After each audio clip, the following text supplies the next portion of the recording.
सभी को नमस्कार। एक बार फिर से स्वागत है आपका मेरे YouTube channel Aster TGT PGT Hindi classes में और आशा करती हूँ कि आप सब लोग स्वस्थ होंगे। आज जो हमारी क्लास है वह है हिंदी साहित्य के बहुत ही महत्वपूर्ण प्रश्न हैं से संबंधित है। तो अब इससे पहले की क्लास में हम 45 प्रश्न कर चुके हैं, जिसमें जो हमारा 45वां प्रश्न था वो था हिंदी के सर्वप्रथम गीत लेखक कौन थे? विद्यापति थे। तो आज का अगला प्रश्न है हमारा 46वां। आज की क्लास शुरू करने से पहले इतना ही अनुरोध आपसे करना चाहूँगी कि आज की क्लास को अंत तक ज़रूर देखें और कृपया करके मेरे चैनल को सब्सक्राइब ज़रूर करें। चलिए आइए शुरू करते हैं आज की क्लास को। हिंदी का प्रथम उपन्यास कौन सा है? सभी को पता है कौन सा है? परीक्षा गुरु। कौन सा है हिंदी का प्रथम उपन्यास? परीक्षा गुरु। और जिसको किसके द्वारा लिखा गया था? लाला श्रीनिवास दास द्वारा लिखा गया था। लाला श्रीनिवास दास। अगला प्रश्न है हिंदी में आशुलिपि के जन्मदाता कौन है? आशुलिपि जिसे हम इंग्लिश में शॉर्ट हैंड बोलते हैं। आशुलिपि को इंग्लिश में क्या बोलते हैं? शॉर्ट हैंड, यानी लिखने की एक सामान्य लेखन से जिसमें अधिक तीव्र गति से लिखा जाता है उसे क्या बोला जाता है? शॉर्ट हैंड बोला जाता है। तो कौन थे इसके जन्मदाता? इसके जन्मदाता थे राधेलाल द्विवेदी। कौन थे? इसका आंसर है आशुलिपि के जन्मदाता कौन थे? राधेलाल द्विवेदी। अगला प्रश्न है हमारा के चरण हैं आधुनिक युग के चरण यानी कौन है? रामधारी सिंह को आधुनिक युग के चरण कहा जाता है। अगला प्रश्न है हमारा आस्ट्रिक भाषा समूह की भाषाओं को बोलने वालों को क्या कहा जाता है? आस्ट्रिक भाषा समूह की भाषाओं को बोलने वालों को क्या कहा जाता है? क्या कहा जाता है? किरात कहा जाता है। क्या कहा जाता है? किरात कहा जाता है।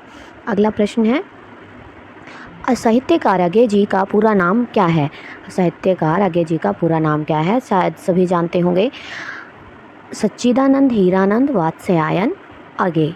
क्या है? अज्ञे जी का पूरा नाम सच्चिदानंद हीरानंद वात्स्यायन अज्ञे है।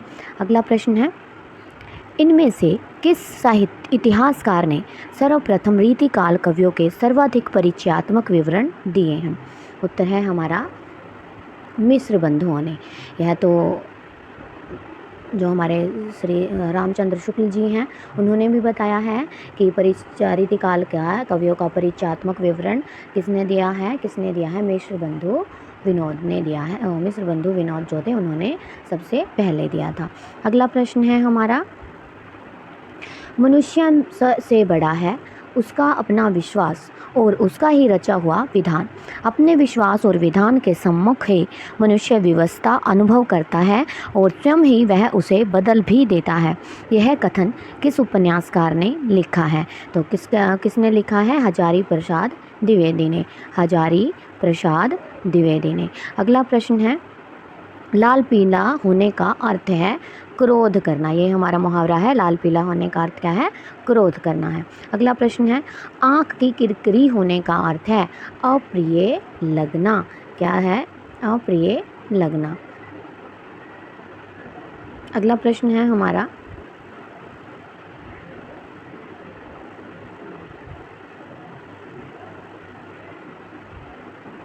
ये भाई ऐसे ही टाइप हो गया है। अगला प्रश्न है रामचरितमानस में कितने कांड हैं? रामचरितमानस में कितने कांड हैं? उत्तर तो कितने कांड हैं? 7 कांड हैं। कितने?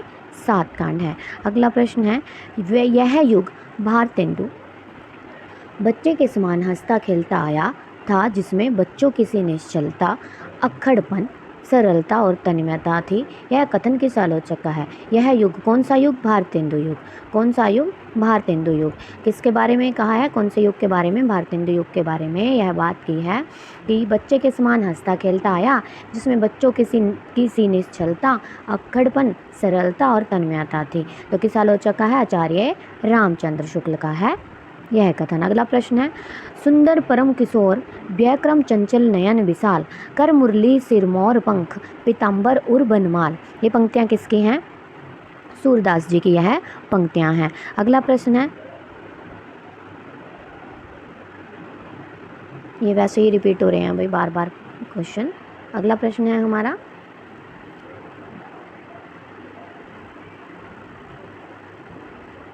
अमीर खुसरो ने किसके विकास में अग्रणी भूमिका निभाई? अमीर खुसरो ने किसके विकास में अग्रणी भूमिका निभाई? किसके विकास में? खड़ी बोली के विकास में।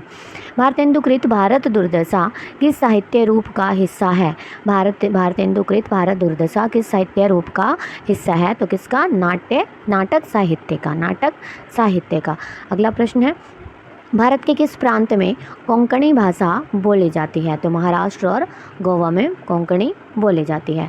अगला प्रश्न है, अतीत के चलचित्र के रचयिता हैं? तो कौन है? महादेवी वर्मा है। पवित्रता की माप है मलिनता, सुख का आलोचक है दुख, पुण्य की कसौटी है पाप, और यह कथन स्कंदगुप्त नाटक के किस पात्र का है? देवसेना का है। किसका है? देवसेना का है। अगला प्रश्न है, इनमें किस आलोचक ने अपना कौन सा आलोचना ग्रंथ लिखकर हिंदी के स्नातकोत्तर कक्षाओं के पाठ्यक्रम में आलोचना के अभाव को पूरा करने का सर्वप्रथम प्रयास किया था? किसने किया था? श्याम सुंदर दास ने। बाबू श्याम सुंदर दास ने। किसमें? साहित्य लोचन में। अगला प्रश्न है, आंध्र प्रदेश की राजकीय भाषा है तेलुगु। कौन सी है? तेलुगु है।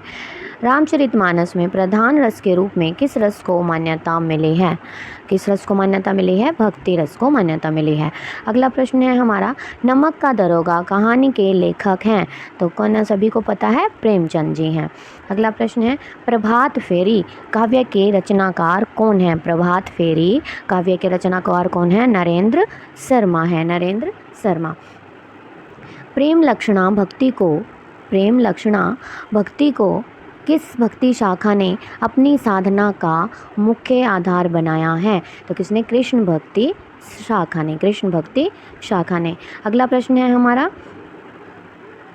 हरिश्चंद्री हिंदी शब्द का प्रयोग किस साहित्यकार ने अपने इतिहास ग्रंथ में किया है? हरिश्चंद्री हिंदी तो किसने किया है? रामचंद्र शुक्ल ने। रामचंद्र शुक्ल ने। अगला प्रश्न है, आचार्य रामचंद्र शुक्ल के अनुसार इनमें एक ऐसा कवि है जिसका वियोग वर्णन के लिए ही है, परिस्थिति के अनुरोध से नहीं। तो किसके बारे में कहा है? कबीर के बारे में कहा है। किसके बारे में कहा है? कबीर के बारे में। अगला प्रश्न है हमारा, निशा निमंत्रण के रचनाकार हैं? कौन है? हरिवंश राय बच्चन है। कौन है? हरिवंश राय बच्चन। अगला प्रश्न है, हिंदी साहित्य का अतीत भाग 1 के लेखक का नाम है? डॉक्टर विश्वनाथ प्रसाद मिश्र। क्या है? डॉक्टर विश्वनाथ प्रसाद मिश्र। त्रिपुरा की राजभाषा क्या है? बांग्ला है। यह जो प्रश्न है बहुत ही इम्पोर्टेंट है और परीक्षा के दृष्टिकोण से बहुत ही अच्छे प्रश्न हैं। तो मेरा आपसे यही अनुरोध है कि क्लास को अंत तक जरूर देखें। अगला प्रश्न है, 74वां प्रश्न पर हैं हम। निम्नलिखित में से कौन सा एक व्यंग्य लेखक है जिन्होंने व्यंग्य रचनाएं लिखी हैं? कौन है? हरिशंकर परसाई जी हैं। कौन है? हरिशंकर परसाई। अगला प्रश्न है, व्यवस्था प्रियता और विद्रोह का विलक्षण संयोग किस प्रयोगवादी कवि में सबसे अधिक मिलता है? व्यवस्था प्रियता और विद्रोह का विलक्षण संयोग किस प्रयोगवादी कवि में सबसे अधिक मिलता है? तो किसमें मिलता है? आगे में मिलता है। किसमें? आगे में। अगला प्रश्न है हमारा, प्रेम सागर के रचनाकार, ये बहुत इंपॉर्टेंट प्रश्न है। कौन है? लल्लू लाल जी हैं। लल्लू लाल। अगला प्रश्न है, जो अपनी जान खपाते हैं उनका हक उन लोगों से ज़्यादा है जो केवल रुपया लगाते हैं। यह कथन गोदान के किस पात्र द्वारा कहा गया है? तो किसके द्वारा कहा गया है? महतो के द्वारा कहा गया है। किसके द्वारा? महतो के द्वारा। अगला प्रश्न है हमारा, सही वर्तनी का चयन कीजिए। तो ये प्रश्न ही सही नहीं है भाई, प्रश्न सही नहीं है। अगला प्रश्न देखते हैं।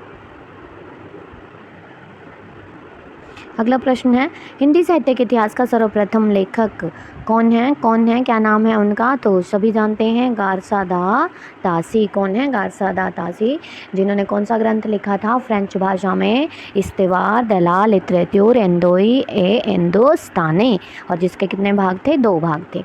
अगला प्रश्न है, आंसू काव्य के रचयिता कौन है? जयशंकर प्रसाद हैं। कौन है आंसू काव्य के रचयिता? जयशंकर प्रसाद। अगला प्रश्न है हमारा, मनुष्यत्व की सामान्य भावना को आगे करके निम्न श्रेणी की जनता में आत्मगौरव का भाव जगाने वाले सर्वश्रेष्ठ कवि थे। कौन थे? कबीर थे। कौन थे? कबीर थे। अगला प्रश्न है हमारा, लहरें व्योम चूमती उठती, चपलाएं असंख्य नचते, पंक्ति जयशंकर प्रसाद के किस रचना का अंश है? किस रचना का अंश है? कामायनी का। कामायनी का। अगला प्रश्न है, बिहारी किस राजा के दरबारी कवि थे? तो किस राजा के थे? जयपुर नरेश राजा जयसिंह के। जयपुर नरेश राजा जयसिंह के दरबारी कवि थे बिहारी। अगला प्रश्न है, आचार्य रामचंद्र शुक्ल ने किन दो प्रमुख तथ्यों को ध्यान में रखकर हिंदी साहित्य के इतिहास के कालखंडों का नामकरण किया है? किन तथ्यों का? ग्रंथों की प्रचुरता एवं रचनाओं, ग्रंथों की प्रचुरता एवं ग्रंथों की प्रसिद्धि के नाम पर हिंदी साहित्य के इतिहास का जो है इन्होंने नामकरण किया है। अगला प्रश्न है,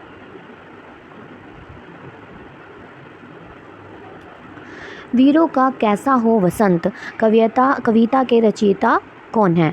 वीरों का कैसा हो वसंत कविता के रचयिता कौन है? सुभद्रा कुमारी चौहान है। कौन है? सुभद्रा कुमारी चौहान। अगला प्रश्न है, इनमें किस नाटककार ने अपने नाटकों के लिए रंगमंच का अनिवार्य नहीं माना है? इनमें किस नाटककार ने अपने नाटकों के लिए रंगमंच को अनिवार्य नहीं माना है? किन्होंने नहीं माना है? जयशंकर प्रसाद ने। अगला प्रश्न है, निरुत्तर शब्द का शुद्ध संधि विच्छेद है। निरुत्तर कौन सी संधि है? यह संधि है विसर्ग संधि। तो क्या है इसका राइट आंसर? नि जमा में उत्तर। अगला प्रश्न है, डोंगरी भाषा मुख्य रूप से कहाँ बोली जाती है? डोंगरी मुख्य रूप से कहाँ बोली जाती है? कहाँ बोली जाती है? जम्मू कश्मीर में। जम्मू कश्मीर में। बैताल पच्चीसी के रचनाकार कौन है? कौन है? सूरती मिश्र हैं बैताल पच्चीसी के। अगला प्रश्न और आज का अंतिम प्रश्न है हमारा, दोहा कोश के रचयिता कौन है? सरहपा है। कौन है? सरहपा है।